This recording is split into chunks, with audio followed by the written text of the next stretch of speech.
और महाराजा सुहेलदेव की विजय की याद में पहली बार भव्य तरीके से विजयोत्सव मनाए जाने की तैयारी है। महाराजा सुहेलदेव की 45वीं ऊंची प्रतिमा चित्तौरा झील के किनारे स्थापित की गई। 10 जून को प्रतिमा का अनावरण मुख्यमंत्री योगी आदित्यनाथ कर सकते हैं।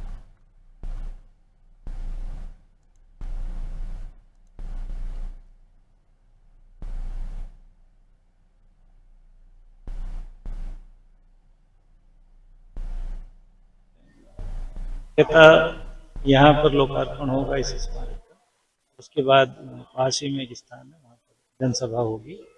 जो मुख्य परियोजनाएं हैं उनका भी कुछ का शिलान्यास और लोकार्पण इस तरह से कर दिया। कितने बजे मुख्यमंत्री का आगमन होगा? तकरीबन कितने घंटे यहाँ आगमन 12 बजे। सर, लेकिन क्या ये मेला ही लग रहा है? क्या ये हर वर्ष लगेगा? अपने महान स्वतंत्रता सेनानी, राष्ट्र नायक, जिन्होंने आक्रांताओं को मौत और सिर्फ जवाब ही नहीं दिया, बल्कि राष्ट्र और राष्ट्रीयता की रक्षा के लिए अपना सर्वस्व बलिदान करने का काम किया, कुर्बानियां देने का काम किया, जीवन समर्पण करने का काम किया। ऐसी महान व्यक्तित्व के कृतित्व को जमीन पर उतारने को, अगली पीढ़ी तक वो मैसेज देने के लिए कल स्वयं आदरणीय मुख्यमंत्री जी यहाँ पधारेंगे, विशाल जनसभा को संबोधित करेंगे। उनके याद में जो एक स्मारक विशाल जो बन रहा है, जो बना हुआ, उसको लोकार्पित करने का काम करेंगे।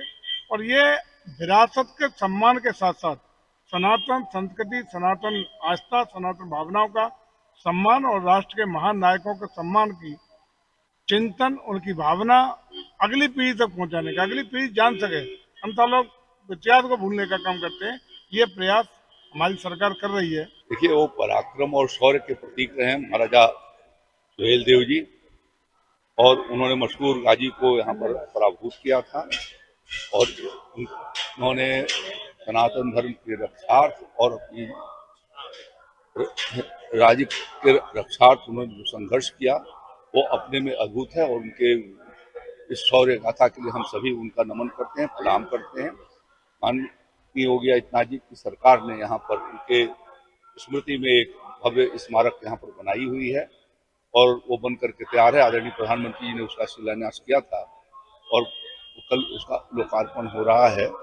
उत्तर प्रदेश में मेले को लेकर राजनीति गर्म हो गई है।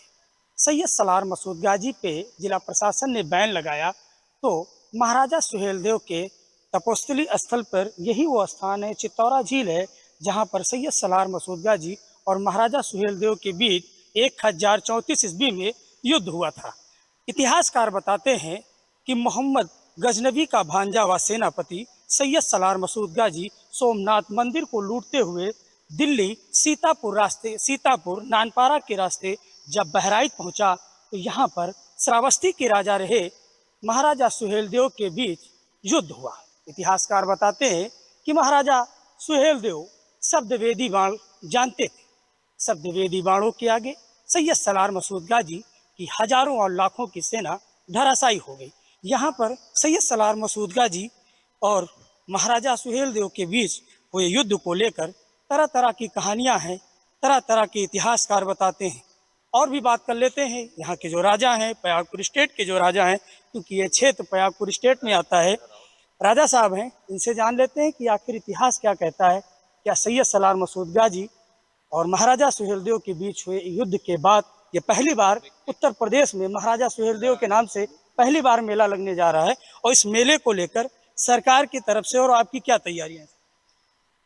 जी बिल्कुल, बहुत बहुत सबसे पहले तो मैं सरकार को धन्यवाद देना चाहता हूं, अपने यशस्वी मुख्यमंत्री जी को धन्यवाद देना चाहता हूं कि इस स्थल का महत्व समझते हुए इसको एक भव्य पर्यटन स्थल के रूप में विकसित किया गया है सरकार के द्वारा, और इसका लोकार्पण उद्घाटन भी होना प्रस्तावित है 2 दिन बाद।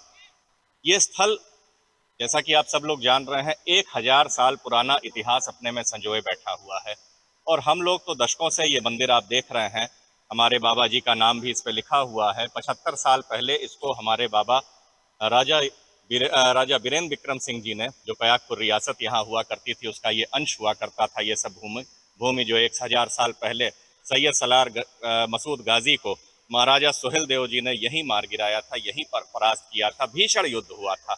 मतलब कहने को इतिहासकार ये भी कहते हैं कि महाभारत काल के बाद सबसे भीषण जो युद्ध हुआ है वो इस चित्तौरा की पवित्र धरती पर हुआ है, जहां महाराजा सुहेलदेव ने सैयद सलार मसूद गाजी को अपने 17 सहयोगी राजाओं को संगठित करके बहुत भीषण युद्ध लड़ा और मार गिराया।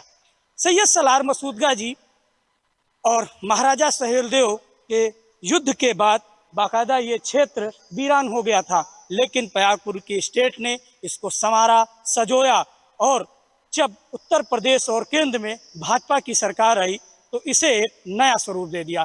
इस स्थान को सौंदर्यीकरण किया गया। बाकायदा प्रधानमंत्री नरेंद्र मोदी ने इस स्थान का वर्चुअल माध्यम से शिलान्यास किया।